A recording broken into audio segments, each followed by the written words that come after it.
go Roll. live right now. Okay, I'm starting it. Do you want to do the intro? Yeah. Awesome. Okay, let's double check and make sure if you are seeing this. It says that we are live right now. Come and say hi in the comments so we know you're here, especially if you are in the ASC. You definitely want to let us know you're here so we can add you into our usual monthly challenge. Yep. So Cool. double Yeah, checking. we are live. I see us. I'm like, okay, which way do I high five you? This way? This way? Yep. There we go. Ready to go. All right. Cool. Let's roll. What's happening, folks? Welcome to another Accountability Success Circle webinar. Yeah, sound the alarm. Yeah. This is episode 23, and we are going to be giving you the lowdown, the skinny, on how to create your ideal post-pandemic life. Oh my gosh. Before we get started, Apryl brought to my attention, we've been doing this for 2 years. So that is amazing. That deserves a round of applause. Almost And 2 years, right? Like almost 2 years. right? Because if we've been doing it monthly for 23, we're almost at 2 years. We're getting pretty close. We're But getting close. so Yes. this has I like to been round up. quite a ride. Yeah, right. And we've covered so many things.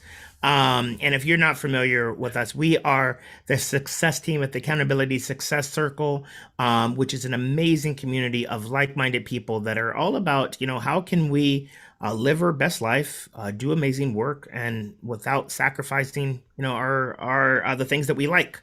And so our theme this month is reboot.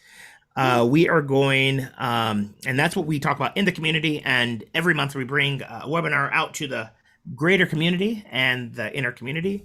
And April's going to take us through an amazing framework process that she's been doing firsthand. That's going to help you if you are, if you need that sort of reset. Now that we're getting back to this new normal. What's a process? What's some steps that you can follow to create that life that is on your terms? So I've rambled enough. How are you doing, Apryl? I'm good. It's great to hang out with you like we do every week, even though it's far away, but at least we'll be back in each other's presence later this October. So I'm super excited. Gearing up for this our usual annual planning that normally happens at during the month of October. And so this process that I'm going to share today is going to be kind of almost a little bit of an offshoot of things that we tend to talk about during annual planning. But at the time that I was doing this reboot, I was actually in California just a couple hours before meeting up with Gary to get some work done and see each other for the first time since the pandemic. And I kind of used my trip to California as my own personal reboot. So, part of the reason we picked this theme was I think first we had to kind of go through, initiating this whole reboot to see what it felt like for us so that we could create content for this month for you. And I would say that I'm still, in that reboot process. I'm almost at this place where I have aligned myself to a place where I want to be post-pandemic, which is why I'm here to be able to share that with you today. So first I'm going to go through just a step-by-step process to kind of go through your post-pandemic, life and what you want to create. Then I'll talk about like why it's important to not go back to whatever we were doing pre-pandemic. Then we'll talk about how to actually take that plan once you've created the plan, because there's one part that is the plan, and then the second part that is the action steps that you need to take to put that into put that to work. And then to talk about some other, we'll finish up by talking about some things that can kind of throw you off track and off course. And you can apply this to any situation, anytime you want to do a reboot. So if you're watching this or you're watching this now, but then you're like, I don't need a reboot right now, but I'm just going to kind of absorb the steps. You can, get to October, or you can get to January. And this is a great way to just reboot yourself, but like really going through actual steps that involve planning and an intentional action, which is what I'm all about. So, um, I will start with this step-by-step process for your new PPL, and which is what will be short for post-pandemic life. I want you to think about, as you're getting into this planning process. There's 3 steps. It will take you, anywhere between 30 minutes to an hour to 2 hours, depending on how much time you want to sit in that reflection mode. But this is, you want to be in a place where you're like, okay, I need a change, I need something new, I need to reboot. So here's what we're going to start with. So with any, creation of a new plan, you want to start to create some sort of vision. And I think Gary's going to be my little, my active, visual aid in lieu of a big PowerPoint. So you want to start visioning your ideal day and thinking about like, okay, whatever I'm doing right now is not what I want to be doing, but if I had to go through like all 24 hours of a day, what would that look like? And I don't want you to think about like, okay, well, ideally I'd like to be, like sitting on the beach and like waking up and like reading a book, having breakfast handed to me. Like that would be like everybody's ideal day, like to just like have somebody at our beck and call, like serving us food and being out in the sun all day and doing nothing. But that's not the most realistic. So you want to think about, an ideal day, but it has to be realistic. So I started thinking about, okay, I've got certain things in my life. I've got kids, I've got work, I've got, maintaining the house, I've got to do all these things. What order would I like those things to be in? So I started by, writing a piece of paper, and I'll even show you my samples if I can find them. Because I had them here, but I don't know where they went. So I'm not prepared, of course. So you want to start by just taking a piece of paper and writing literally the 24 hours of the day. And you want to think about, how much time you want to get down to the nitty gritty, like how much time do I actually would be ideal if I slept that certain amount. I thought like maybe if I slept 7 hours, that would be ideal. If I could sleep more, that's amazing. But then it also cuts into my day, and 5 hours is probably not enough. 6 hours is probably what's realistic, but my ideal would be 7 hours. So, I thought, okay, maybe between 11 and 6, I'd be sleeping. So I'm not doing anything. And then you can basically break down hour by hour if you know that you have certain things that happen at certain times, like I got to walk the dog at this time, or I've got to do this. I opted to put my work in chunks just so that I have that variability of like what order I do certain things in and what I need to get done. So for me, I thought between 6 a.m. and 9 a.m., I'm working on my morning routine. I'm brushing my teeth. I'm taking the dog out. I'm, like reading if I can. I during that time is going to be like kids drop off and pick up, and during the summer I don't have to do that, but that would be something that would be embedded in that first 3 hour chunk. Maybe doing some quick email checks or some journaling or getting a workout in. Those are the types of things that I could do in that time, because the rest of my family is doing stuff or getting ready for themselves. And that was kind of like a time block that I set. So you can go hour by hour or block by block. I created another time block for myself that was like from 9 to 2. That's going to be like I'm sorry, I'm like getting blurry. Hold on one second. Let me see if I can fix that really quick. There. Am I okay? So 9 to 2 is my big like deep work. These are the times when I might set appointments, because most appointments can only happen during the workday, but like my workday would be between 9 and 2. And then between 3 and 6 is another chunk where I know that I have to pick up my kids. I might start thinking about like, the small things that I can do on my list. If there's like small errands that I need to do, cleaning the house, things that don't take a lot of brain power. And then like from 6 to 11, I had, leisure time. So it's like making sure you have like a nice dinner and family time and, watching TV if I want to, and just really starting to wind down the day.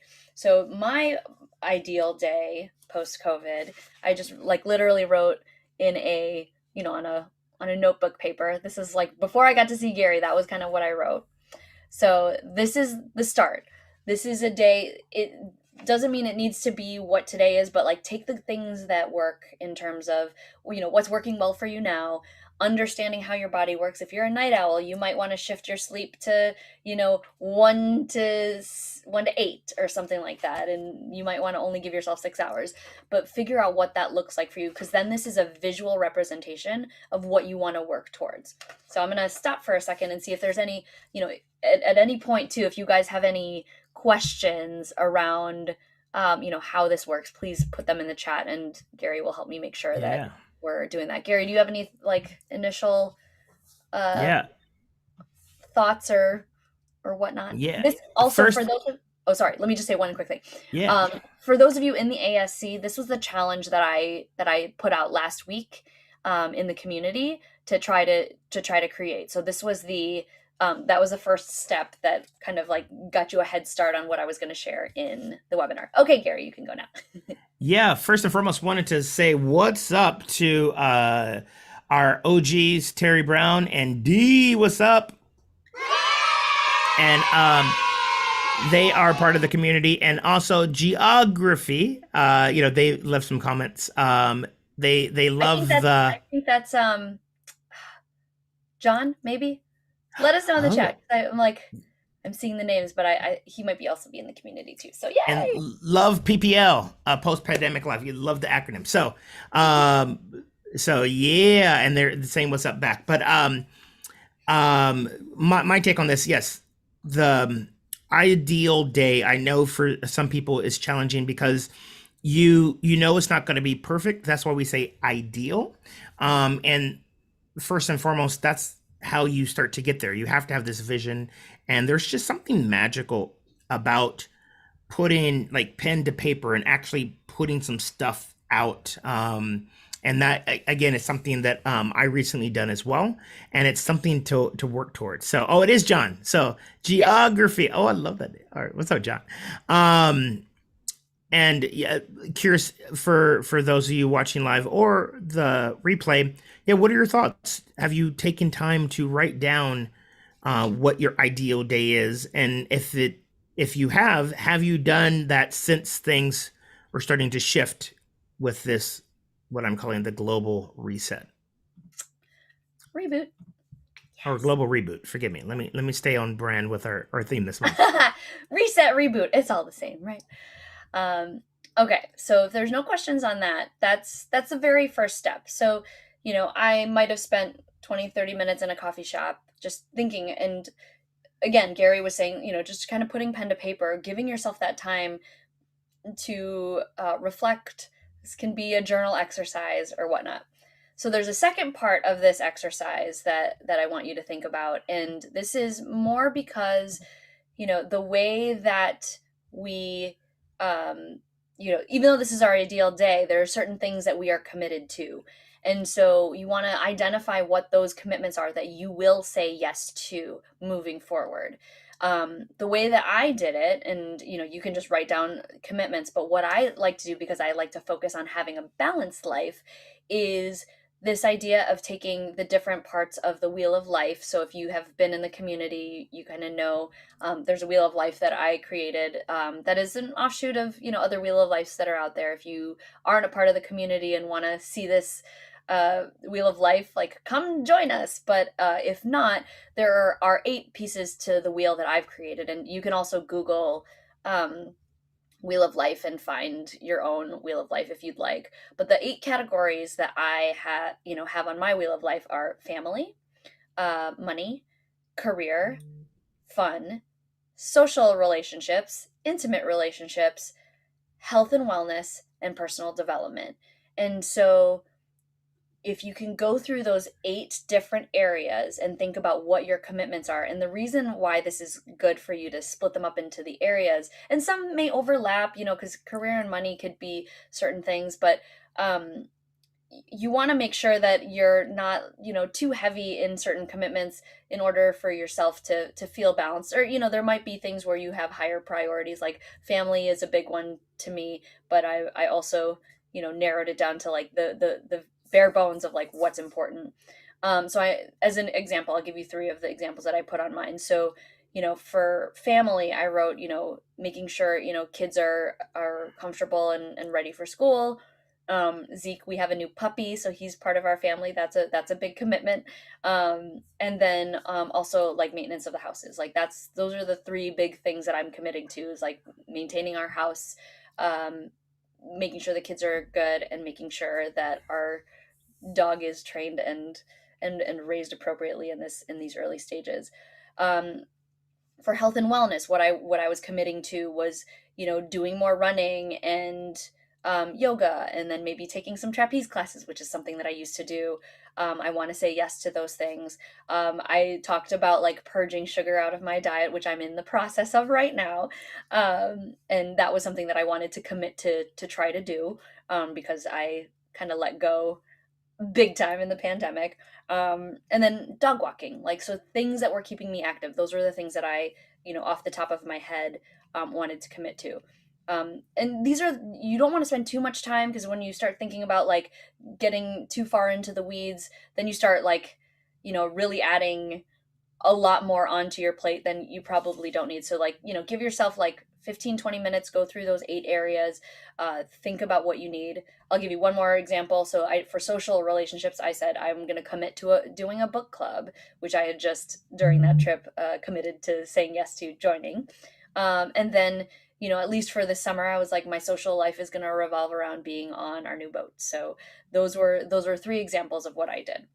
So this is kind of how I broke mine down. If I don't know if, for those of you, if you can't see, I just made 8 boxes for the 8 different areas, and I just wrote down, you know, off the top of my head, like what are the things that I need to do in this area, that I am saying yes to. So you have to think about it with that mindset. Any uh, commentary, Gary, to add to that second step? Yep.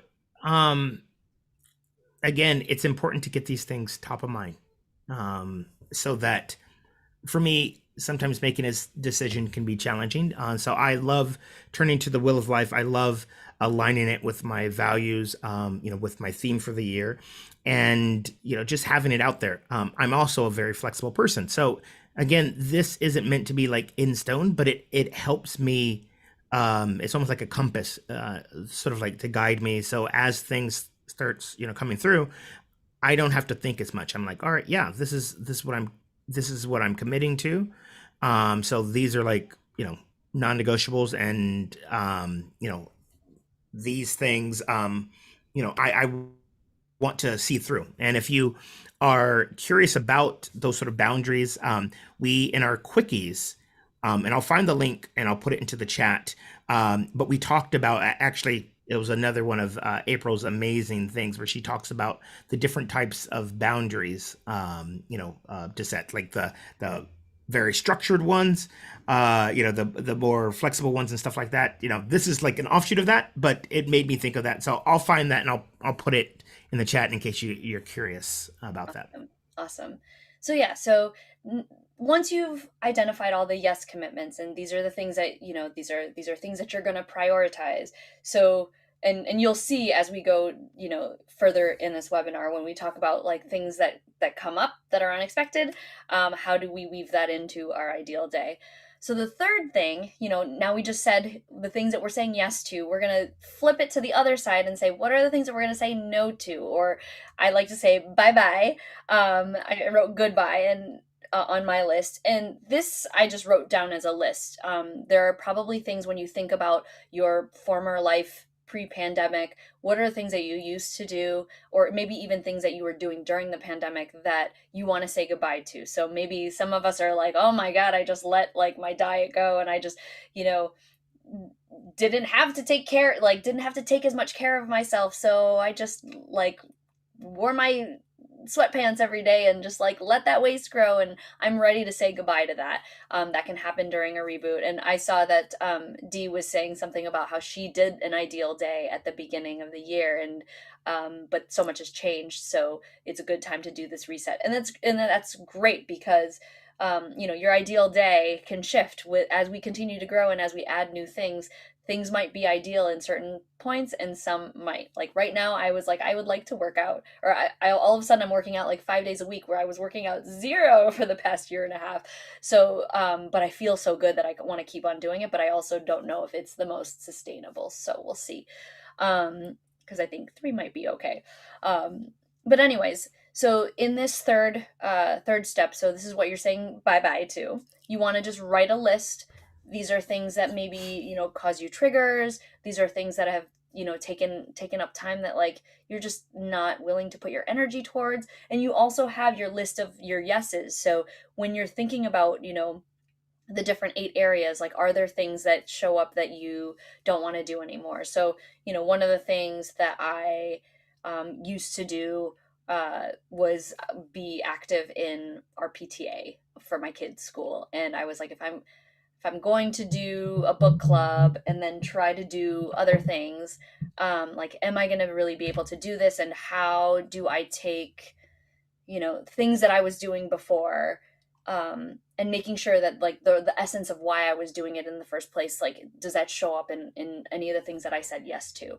So you could have the yeses and the nos like side by side, and really just kind of bounce back and forth to say like, here's what I want to say yes to, here's what I want to say no to. So I want to make more time to volunteer in other in other capacities that I'm not 100% sure about, but in order for me to do that, I need to get rid of some of my other volunteer opportunities. Or one of the things that I said, I wanted to say goodbye to excessive sugar. I wanted to say goodbye to excessive gaming, which is like something that I totally did during the pandemic.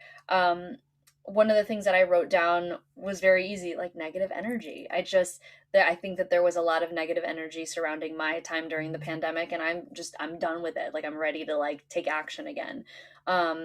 And I think what I also used to do pre-pandemic, here's a good example of what I don't want to do anymore, was just excessive socializing. I think my calendar was so full where it was like Saturday I had plans with some people, and then Saturday night I had plans with other people, and then Sunday. And I realized during the pandemic that like having a weekend to do nothing more often than not, like to just get caught up, like really helped me feel better about my week. And so not slamming the calendar with social opportunities as much as possible, and trying to keep them more spaced out, is something that I want to I want to say goodbye to the old way of socializing for myself. The second aspect of the goodbye list is creating a list that maybe you're like, I still want to do it, but I need to say goodbye to it for now. So this is kind of like the tabled until further notice uh, section in the nose. And you can create certain things where you're like, okay, well, I used to do this, but like I want to bring that back, but I'm not ready to or I don't really want to say goodbye to it, but I'm not ready to implement that in my life right now because I haven't been doing it because of the pandemic or whatnot. So one example that I put on my list was a family game night. We used to have families over, and once a month, and we would play games, and obviously that got tabled because of the pandemic, and something I'd want to do, but maybe not monthly, maybe quarterly, or something like that. But I'm not really sure how I want to go about it, so I'm not ready to commit to it just yet. But I'm going to table it until further notice. So you want to have that list, and I'll show you just the visual representation of what mine was. So it was literally just a list. So it's like, here's my list of things I'm saying goodbye to. Here are the things that I'm tabling until further notice. So it's a little bit of an extended journal exercise, but those are the 3 things to just start to create your plan. I don't want you to like think too hard about it, because this is just a reboot. This is just to kind of get you taking action, and it's not any of like the big deep visioning that you might do for an annual plan, but this is just like to kickstart yourself to get moving on a different path after you create this plan. So if you guys have any commentary or reflections, any thoughts of what you might do on your own, because obviously these are all just guidelines. These are things that I did that were helpful to me, but I think that that's kind of the bare bones piece of like trying to start this reboot, and creating this ideal day, because then what happens after that, we'll go into some of the action plans in a little bit, like how you actually take this reflection and put it into action.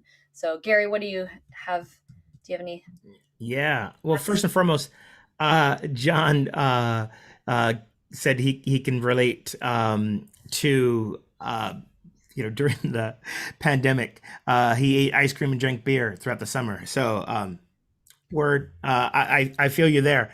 And then Dee was talking about how the PTA can be a huge time suck. And it's interesting because I can relate to what she was talking about before. She said people were surprised when she didn't join the PTA when her son moved to junior high. But yeah, you need to spend that energy elsewhere. And the people that are in that are like, what do you mean? And that's more of them reflecting. And then Adi also mentioned that she misses game night. So maybe that can be on your yes list. As far as me, um, again, I really like reviewing these things because we are creatures of habit. Once we get into a routine, so just gonna drop some of the science so down with you on an unconscious level. Once we start doing things over and over again, even if it's not something that we were intentional about. Again, we were in this global pandemic, so things had to shift rapidly, and because of the intensity of it, it does allow you to create habits faster because it's what is called a PEE. I know we have all these freaking acronyms, but PEE um, is now I'm having a it's brain fart, P. but I I'm gonna say it's a Got pretty that. extreme emotion. That's not what it is, but it's basically this event that is large, is emotionally charged, and it activates your brain. And your brain's like, all right, what do I do now? It's something that is out of the ordinary, and then because your brain is hyper alert, you start to these patterns start to take on faster. And then if you're not intentional about it, before long you realize you're like, why every time I do this, I have the tendency to scroll through social media. Again, it may have started as one little thing, and then now it's something that you're doing. So doing this activity and having the bye bye bye every time you say that, like I can't help but to think of that. But it really helps you be intentional so that you can be the person that you want to be. So Nice. onward. So before we go into the action, like how to actually put this into action, um, I wanted to just mention a little bit about, you know, people who might think, okay, so I mean, pandemics kind of starting to be over now, and yeah, there might be like variants, but like people are starting to loosen on masks, except maybe in California they're ramping back up. I don't know. I've just been In some hearing. parts, but We're still kind of in this like intermediary space where pandemic's not fully gone, but we're working towards that. But you know there's I don't know if I just feel strongly about this whole idea of like, let's okay, now we're back to normal. And thinking about like, okay, is normal what we were before the pandemic happened? And I would encourage you to consider not thinking about trying to go back to what you were pre-pandemic, because when you think about it, so that was like March 2020. It's almost, it's been a year and a half. When we think about focusing on forward growth, we want to like not forget that even though this was like a really trying year and a half of just being locked down and like having different rules, like we have grown in the last year, right? Like we sometimes tend to forget when we're thinking back about like, oh yeah, we hung out last year, but no, it's almost like 2 years ago, because there were so much has happened, but in the confines of our own home, but it wasn't as eventful as it would normally be. So in that almost 2 years, we have grown so much. And so for us to think about like, let's be the people that we were back, prior to 2020, is like kind of just stepping back into, or reverting back into the past. And every year we grow, right? Every year we are a year wiser, a year smarter. And so, thinking about going back to what life was, pre-pandemic, yeah, there's certain aspects of it where like we can give people hugs a little bit more now, or things like that. But if we want to focus on forward growth, we want to also know that we are different, and we have improved ourselves, or worked, or we are working to improve ourselves from the 2019 version of ourselves. So I just want to kind of throw that out there when you're thinking about like, okay, I'm going back to normal. Does that really mean 2019 beginning of 2020, or do we want to create something new? And just being able to be past this whole pandemic, to just think about like, hey, this is an opportunity to do things. If there were certain rules that were guiding you in 2019, and they were almost causing you anxiety, and they weren't serving you anymore, this is the perfect time to let them go, because nobody's going to remember, right? So let's not try to focus on going back to the way we were prior to 2020. Let's focus on who we want to be right now. So with that, let's talk about how to Oh, real take. quick, Oh yeah. before we do that, just want to highlight our boy Terry Broad, because Terry's all about the new normal, and think it's important to be mindful about how we've all changed and adjust our lives to the people we are now, as opposed to fit these structures that no longer serve us. Yes, Thank you. Thank you. bravo! I Exactly give what I you was the. trying to say. Awesome. So And you've that's got. an ASC mindset. So Yeah. there it is. So if you want to be around more people like Terry, you got to join us.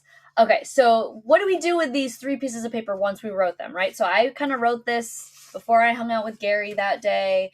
I, had the rest of my vacation. I came home and I was like, what do I do with these pieces of paper? And I've been carrying them around with me because this is, I want to remember what I was working on towards a plan. And we know that like none of this is ever perfect science.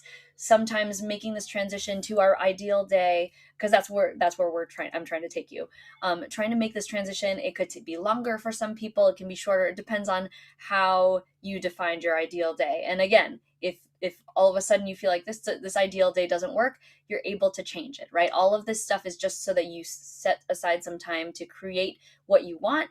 And then when you start putting it into action, you start seeing like what is actually realistic, because sometimes we might be, in our ideal day a little too idealistic. So then we can kind of bring ourselves back to some sort of center and balance.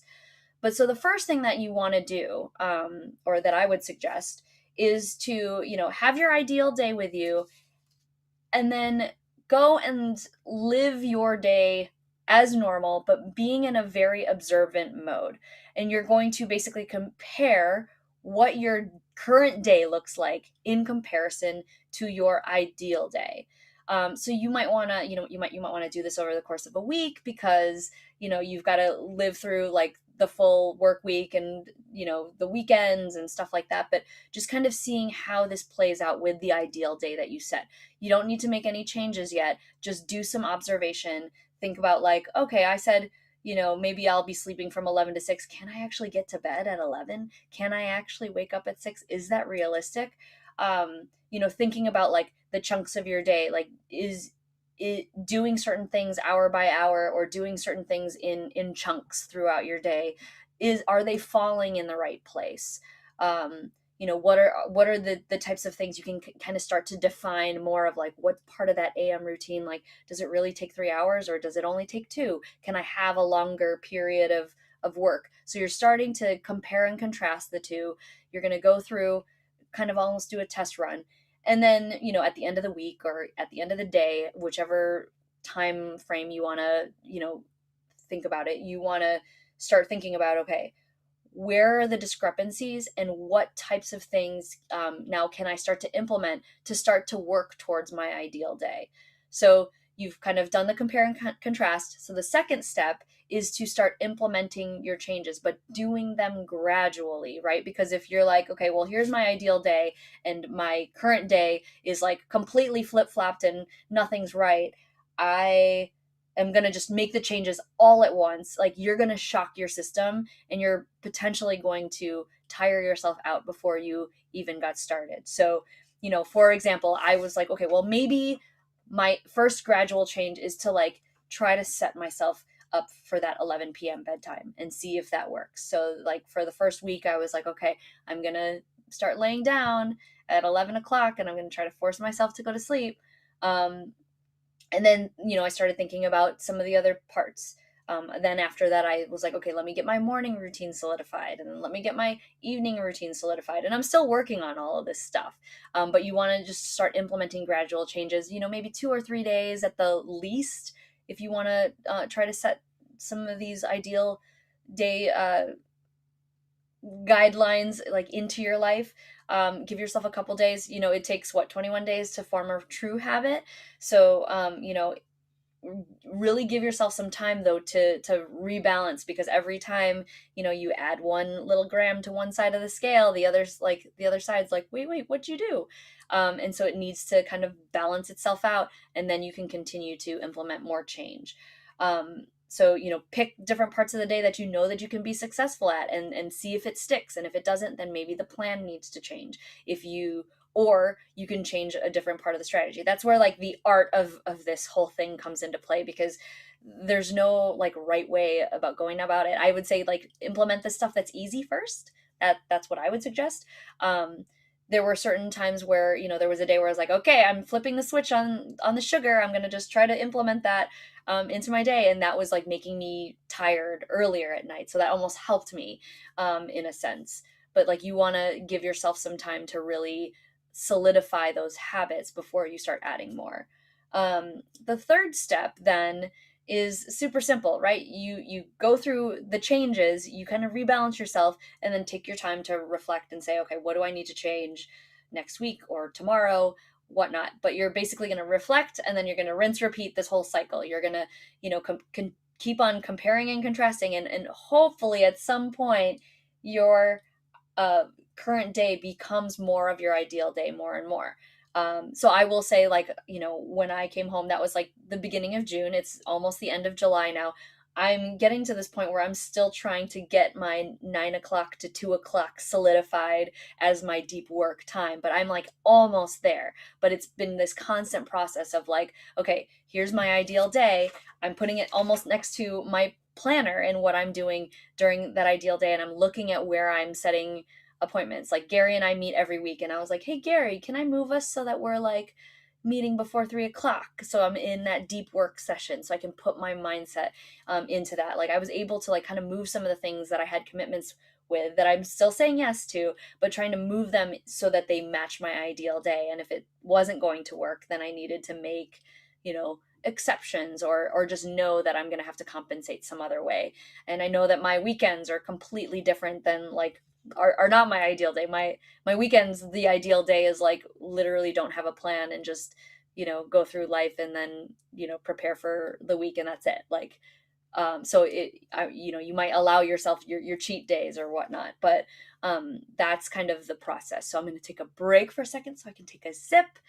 Gary, anything to add? You're muted. We can't hear you.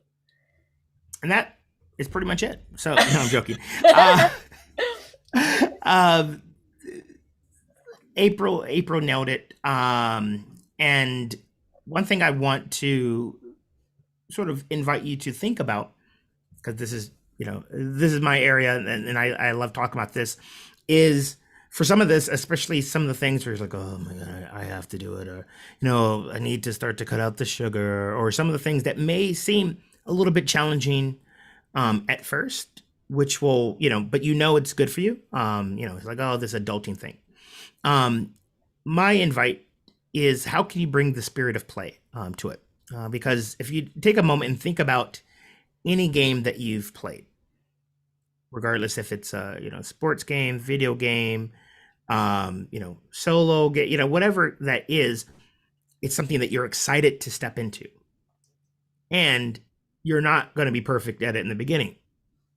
You rebalance. You go through all of these things that Apryl mentioned to get a strategy so that you can, sort of master this game. And so imagine if you're able to create, instead of like, oh my God, we're stepping into post pandemic. It's like, no, we're on a quest. Oh, or we are X, whatever you name it, like, just again make it yours, and make it fun and make it playful. But when you think about these things, instead of like sort of looking at like, oh, I have to, it's like, no, I get to, I'm blessed to. That sort of shift in mindset makes it that much more easier. And when you are faced with challenges, because challenges are going to happen, um, it helps you sort of rebound. And a mentor of mine, he told me, if you want change, which, essentially, if we're rebalancing, rebooting, that's what we want, right? We want things to be different.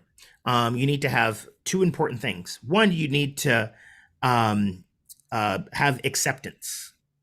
Just accept the reality. You may not like the reality. You may not like the fact that when you step on the scale, it's heavier. But acceptance. It is what it is. And then um, you need to start to have awareness. This is the sort of, all right, we're putting this into play. How is it making me feel? What's different? When you have acceptance and then awareness, you can actually have change, and positive changes were set. So that is me. And Dee mentioned that she's been trying to implement the idea of Kaizen. Oh yeah, oh yeah. I wish I had a sound effect for that, but I'm just gonna do this one. And yeah, Kaizen is legit, and it follows BJ Fogg, his principle on tiny habits, and it's pretty dope. So Yeah. And I think just to piggyback on what Gary was saying about like making sure that there is play, you're coming at it from a playful mindset and like having it be fun. I mean, if you are feeling like you're like, oh, I have to like create this because April's doing a webinar about it, like this is probably not what you should be doing right now. There might be people out there that are like not ready to jump on this bandwagon, or still feeling maybe a little bit lethargic around like life, and they're not ready to like step into post-pandemic life, which is okay.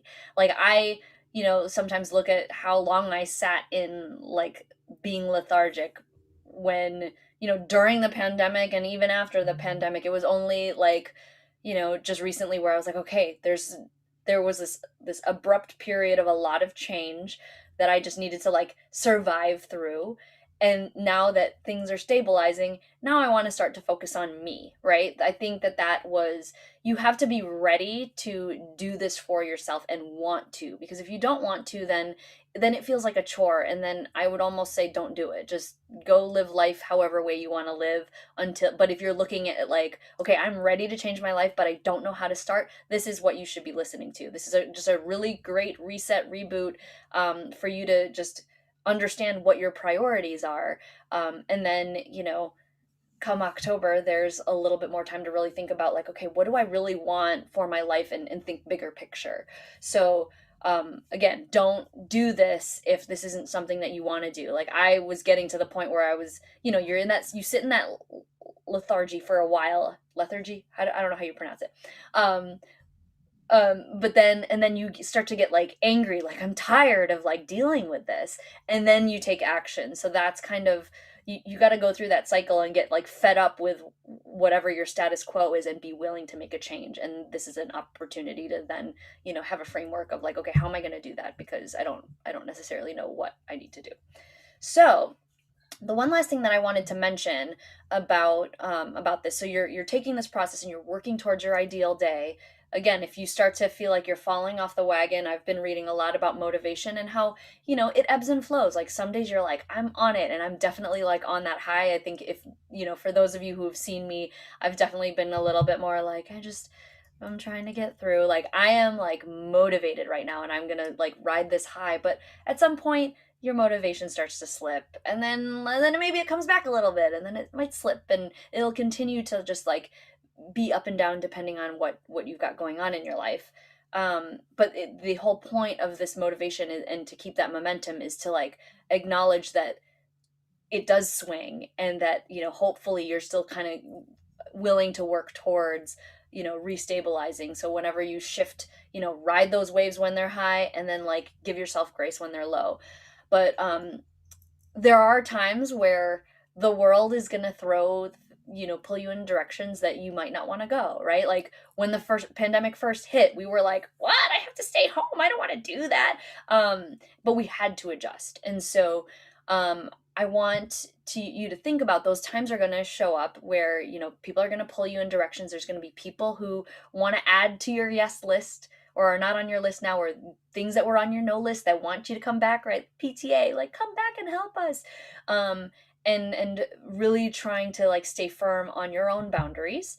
But you know, people will propose different things to you, different opportunities that you might have not thought about, and that may shift your priorities. You might want to say like, okay, I'm going to say yes to this like work opportunity, this freelance work opportunity, but then I might need to get rid of this aspect. Or, like you're going to have to play that game of like this or that, or can I do a little bit of both at a slower pace or something like that. But whenever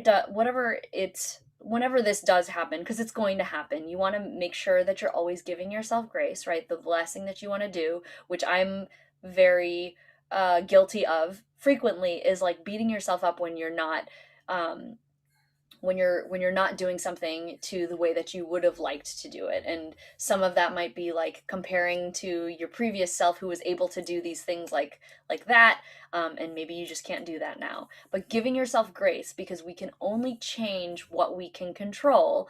We can't control everybody else, kind of, or other things that are happening in the world that are kind of imposing on our space, right? We're going to have to deal with these types of distractions all the time, and we need to figure out how to navigate them.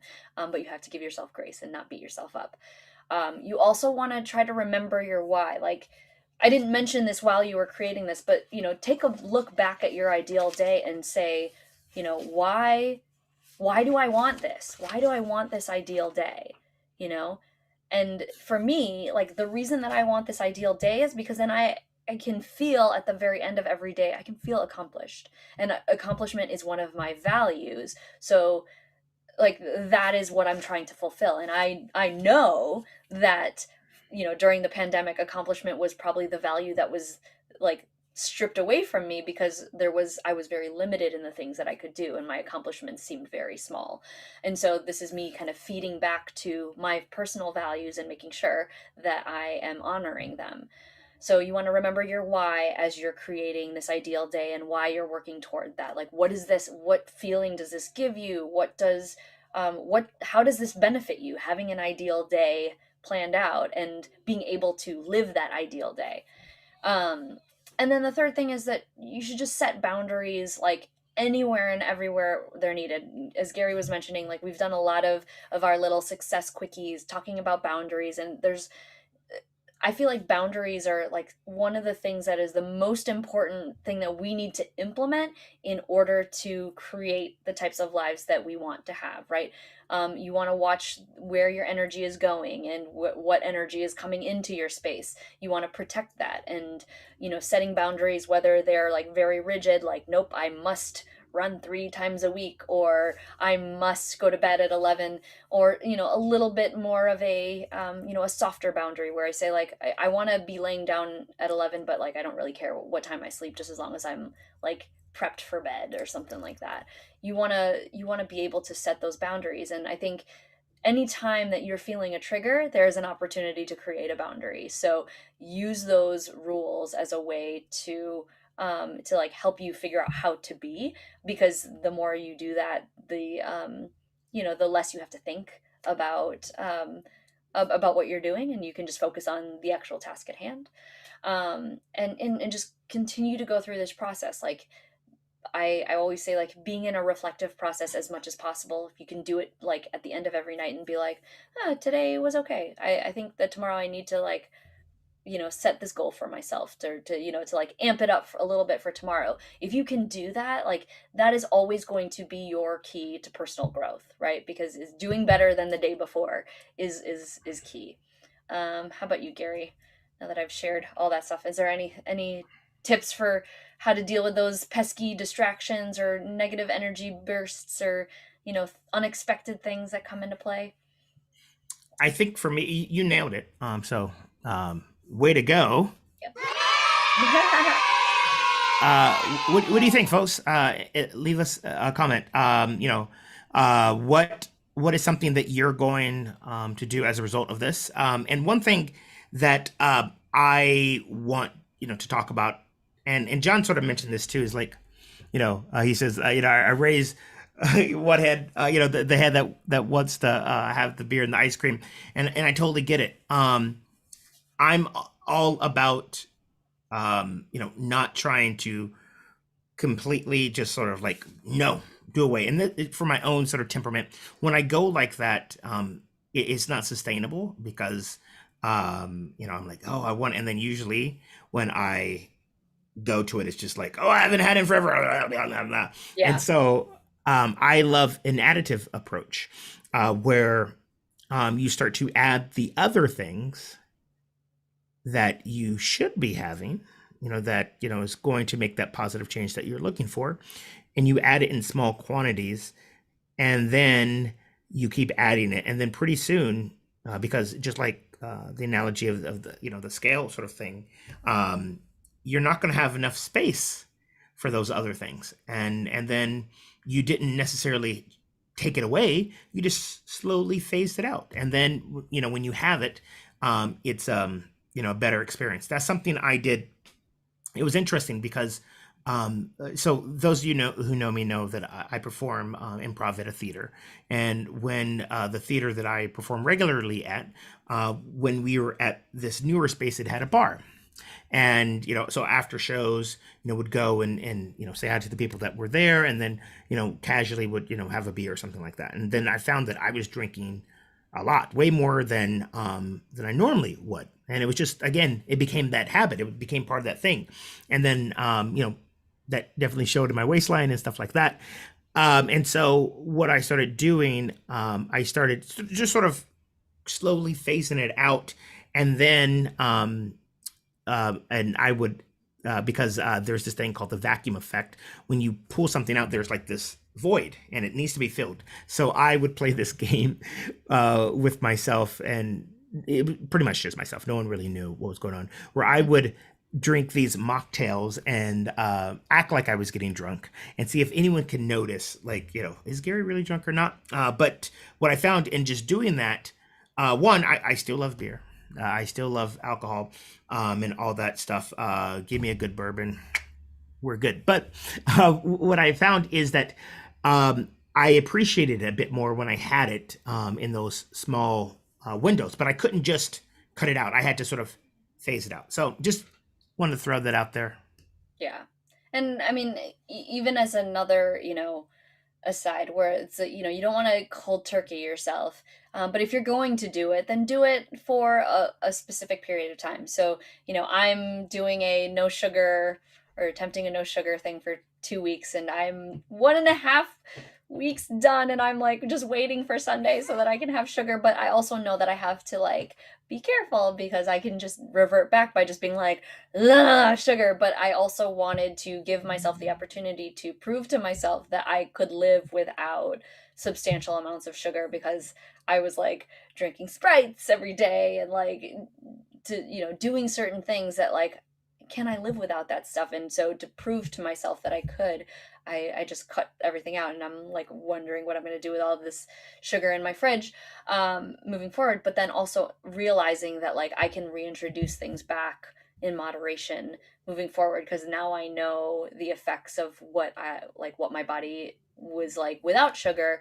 But I know that it's not sustainable if I want to work out 5 days a week or if I want to be running longer distances. Like I need carbs in my system and I need sugar, so I need to figure out how to, you know, be in a happy medium, but just to kickstart yourself. So I don't think that there's anything wrong with that per se, but being able to just prove to yourself for a week or two that you are capable of doing something is not bad, just as long as it's not sustainable.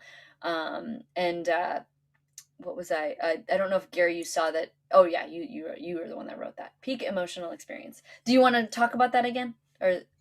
No, it's just Okay, that was it. anytime your brain has something that is highly charged, it's called a peak emotional experience. And uh, some of the cool things about peak emotional experiences is that a lot of times we think about the negative stuff that happens. Yeah. You're at that restaurant, you ordered your favorite dish, and then it had a hair in it, and then all of a sudden you're like, and then you don't want it anymore. You just can't eat it. You can't, bring yourself to have it because of that peak emotional experience. Or, you were, this might be, the younger version of you were at a frat party or a party, and you drank too much vodka and you threw up, and then just the smell of vodka, you're like, no. Again, peak emotional experience.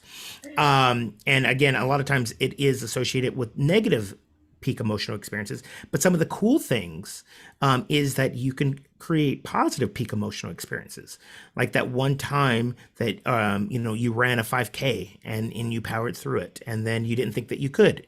That's a peak emotional experience because we are it's called a negative bias that we have. Our brain by default holds priority to negative events. It holds a space for it. But the positive things tend to and go away. And so, as an intentional person like you are, you're going to want to remember those positive moments and say, that's a peak emotional experience.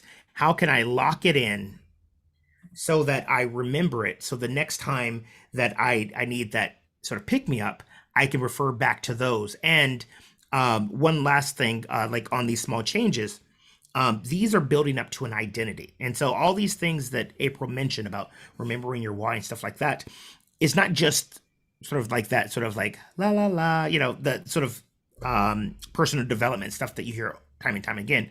What she's getting at is that at the end of the day, our identity is what drives us. Mm. And your why is, and your values and stuff like that makes up your identity. And that means that you are a person who blank. And so if you're starting to shift that because of these changes that you're making, and it's mentioned in the book by BJ Fogg, Tiny Habits, he starts talking about like, what is the identity that you're trying to step into? And think about that, because one of the cool things is um, by sort of imagining, what that could be, you are starting slowly to become that person. And then maybe if that dream identity is someone who, has sweets, every now and then, because you are intentional and stuff like that. But the other thing is, oh, I'm a person who is focusing on my health. I'm training to do this, this, and this. It will start to just fade out. And then before you think back, you're like, oh, I really don't do that as much. And then again, you didn't have to sort of handcuff yourself and then have your inner self rebel and all these other things. So I'm going to Yeah, step off the soapbox love that. and leave it at Love that. Yeah, so that's it, and I'm hoping that this can be a good kickstart and reboot to you creating a post-pandemic life that is yours to choose. I think one of the things about this is always making sure that you are intentional, and my goal is always to create some sort of simple structure that you can follow so that you have somewhere to go. I mean, there's no right or wrong way, but this is kind of a process that I created, and I feel like, you know, it has helped me stay true to the boundaries that I want to set for myself, because I know what I'm saying yes to and I know what I'm saying no to, and making sure that there's something on that no list, because in order to create this post-pandemic life that is not the life that you're living, you have to get rid of certain things. But using this as your own like guide to say like, okay, this is what I'm working towards, and if it doesn't feel good, then reset your ideal day so that it does feel good, because that's the whole point of this. We're not trying to do this to give you more work to do.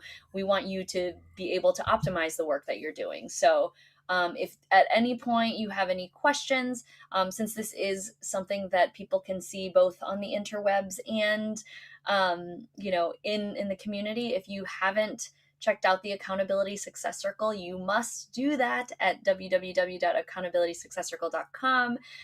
Come check out the community. We've got some amazing people in there who are super engaged and are, you know, getting their stuff done in a way that's like fun and not feeling like hardcore hustle, and doing it in a happy way, and we're all supporting each other. So check that out, and if you know, you'll get a lot more depth than just these webinars. And for those of you who are watching this either live, our Accountability Success Circle peeps who are here today, thank you guys so much for being here. And anybody who is in the community that's going to watch this on the replay, thank you so much, and feel free to give feedback either on this video or in the community, and we can continue to keep this conversation going. And we'll continue just focusing on reboots for the next couple weeks before we introduce a new theme. So thank you so much, you guys. And I think we're done, Gary. Yep. Good. Nailed it. Thank you guys for coming. See you later. Bye. Bye. Okay. Done. Cool. Duration.